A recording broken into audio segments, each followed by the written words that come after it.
tere jälle kõigile videomonteerimise huvilistele.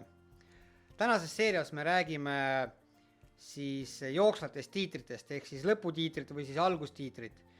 Et see on selline suht lihtne ülesanne, aga ma peaksin teile näitama erinevaid variante, mis võib teha. Et me rääkisime teile tiitritest ehk siis subtiitritest, viidet te näete seal üleval, võite klikida selle peale ja vaadata, kuidas subtiitrite panemine käib ja siis hetkel me hakkame rääkima siis nendest lõputiitritest või siis algustiitritest. Niimoodi, me oleme siis, olen siis oma siia nendele töölauale ja rajale tõmbanud kaks faili, need kaks faili natukene erinevad omavahel.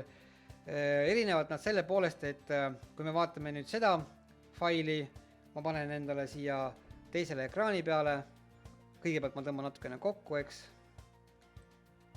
tõmban teise monitori peale ja üks fail on siis formaadis, mõlemad on tegelikult formaadis 1920, 1080, aga teine pilt on siis natukene teistsugune, et tal on need kaks musta riba siin, et siin ma näitan ja kui ma tahan siia näiteks pikemat teksti panna, et ma ei taha neid subtiitreid panna, eks, ma tahan siia pikemat teksti panna, paneme käima, siin kus ma ronin nüüd siia templi tippu, eks, paneme seisma ja kuidas me siis neid lõputiitreid paneme? Nii, hakkame siis lisama seda teksti. Siis jooksev tekst ehk siis jooksvad tiitrid, lõputiitrid. Me läheme siia Media Generator, siin on Coast All ja siin Coasta All all on Credit Roll. Niimoodi ja siit me näeme erinevaid šabloone. Lihtsalt voolab, mis siin on läbipaistvuse peal voolab, ehk siis selle võib, toimub siis see kõik siin. Vaatame, kuidas ta nüüd siin jookseb, kui me paneme käima. Jookseb koos kogu selle pildi peal, eks.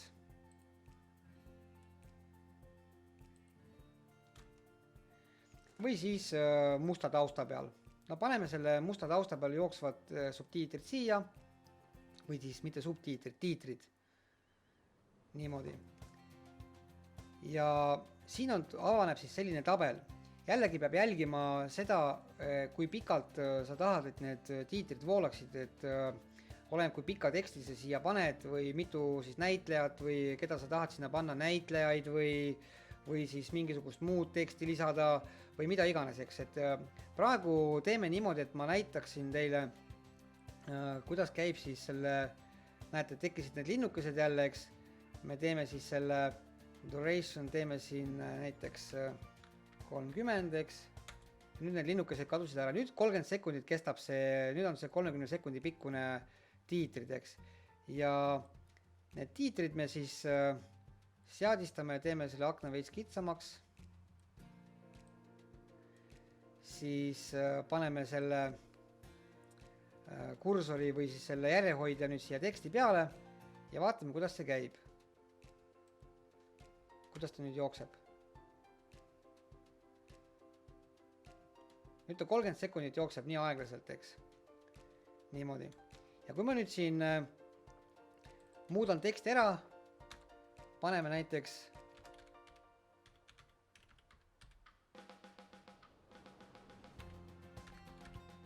ja enter, paneme uuesti käima. Nüüd on juba jookseb siin peal see tekst, mis siin on. Siis alltekst paneme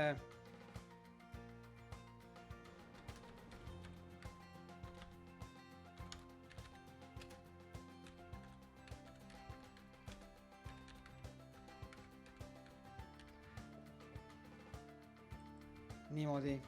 Juba tuli see tekst kohe siia, nii kui aktiveerisime. Laseme tal edasi natukene siin liikuda. Niimoodi. Ja siis vastavalt siis, et mida sa tahad siia paremale poole kirjutada või vasakule poole kirjutada.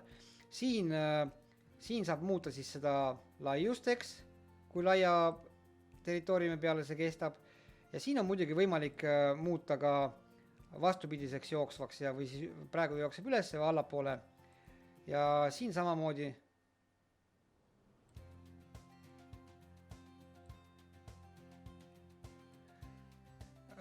on võimalik panna siis ajaline või siis jooksev režiim niimoodi. Ja täpselt nagu eelmisel korralgi subtiitrite ajal selgitasin, et kõik need failid või need šabloonid, mis siin on võimalik siis muuta juba valitud šabloon vastavalt siis sellesse, mis siin oli. Niimoodi. Ja siin lihtsalt vahetame teksti, on võimalik mida iganes valida siis selle teksti suuruseks. Siit valime siis stylisi all, valime mis kirjapildist on, kui suur see kirjapilt on, kas me valime siis bold või paneme siis, määrame neid vahesid, mis on esimese ja teise rea vahe, eks, ülevalpool, allapool ja niimoodi see käib ja siis võimalik valida ka siit selle tausta värvi. Ja nüüd see tausta värv muutub roheliseks või paneme siis näiteks siniseks niimoodi ja jätame siis selle siia praegu siniseks niimoodi ja nüüd siis jooksevadki need tiitrid siin.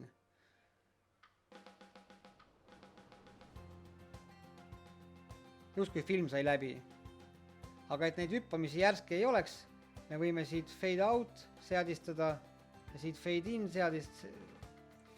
seadistada ja siis vaikselt kaob pilt ära. Nagu ma enne ütlesin, ta hakib. Aga kui renderit teeb, siis enam see hakkimine kaob ära.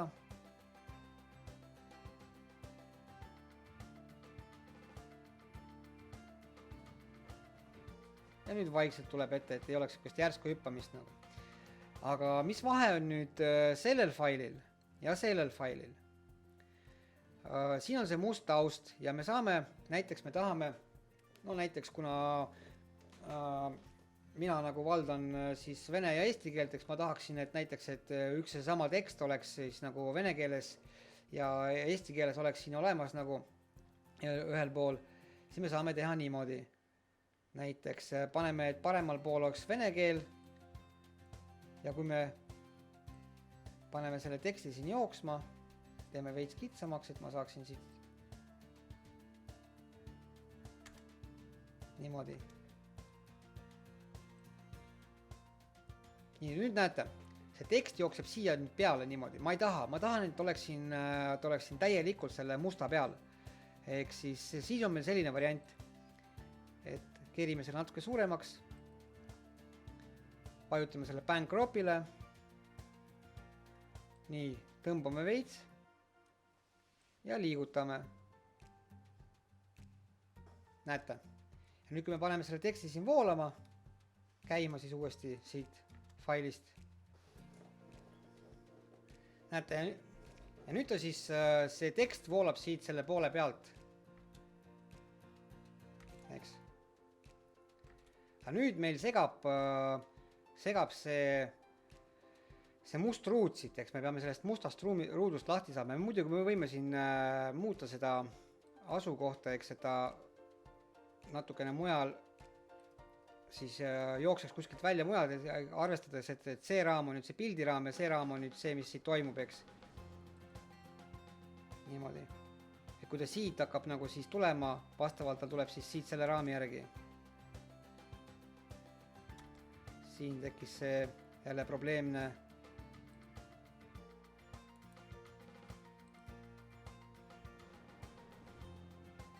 me peame siis selle, nägite, kui ma midagi muudan, siis ta hüppab kohe, et kui ma siit midagi muudan asukohta, siis ta siin paneb selle linnukese, me peame selle kursori nüüd lahti laskma, et ta seda nende liigutustele kaasa ei mängiks.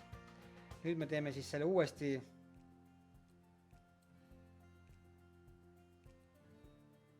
tõmbas natuke liiga laiaks.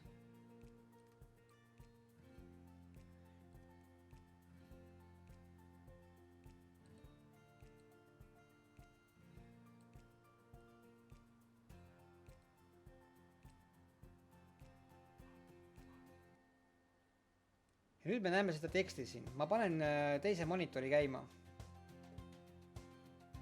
Ja toon selle pildi siia ette. Näete? Et ma ei tea, kui hästi teil nüüd siin näha on. Liigutame selle siia poole. Paneme kokku. Niimoodi. Ja nüüd see must raam siin segab. Kuidas me sellest mustast raamist siin lahti saame? Sest mustast raamist me saame lahti niimoodi. Lähme siia uuesti selle teksti seadistamise juurde. Ja valime Styles. Ja siin me näeme background color, siis tausta värv. Ja siit teeme selle täiesti läbipaistvaks.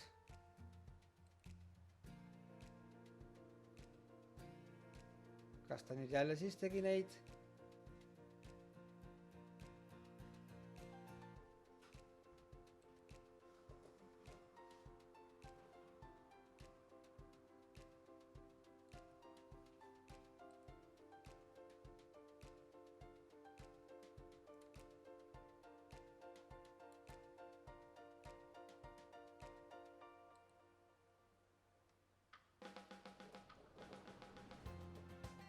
Siin tekkis väike viga sellega, et kui ma neid stiile kasutasin ja siis oli mul siin see advanced sisse lülitatud ja tekitas sama olukorra, kus see läbipaistvuse efekt jäi sisse. Niimoodi, ja nüüd siis seda läbipaistvust ei ole enam. Siia siis vabalt kirjutab mis tahes teksti, seadistab. Ja nüüd, kui tahab teist keelt ka siia teise, siis peab ja nüüd, kui tahab seda teist keelt teisele poole panna, peab looma veel ühe videotracki. See oli siis parempoolne tekst, paneme siit siis, kus siin on vasakpoolne. Vabandust, parempoolne. No vahet ei ole, paneme selle. Võtame siis teise. Paneme ta lihtsalt teisele poole jooksma, täpselt samade põhimõtete järgi.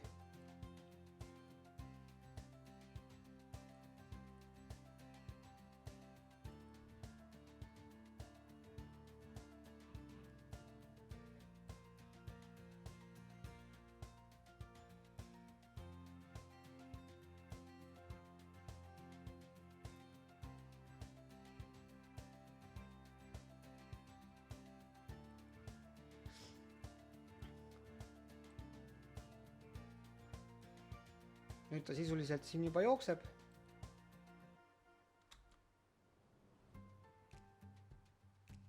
Mul hirmsast moodi hakib praegu, arvuti on üle koormatud. Ja kui me läheme siia tagasi, siis me tahame sellest mustast raamist siin lahti saada. Läheme uuesti siia sellesse aknasse.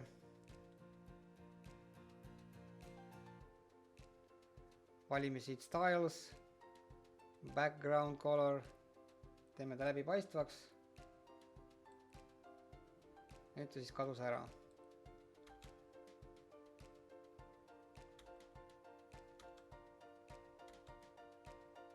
Üldiselt niimoodi see seadistamine käib, mul hirmsat moodi praegu hakib.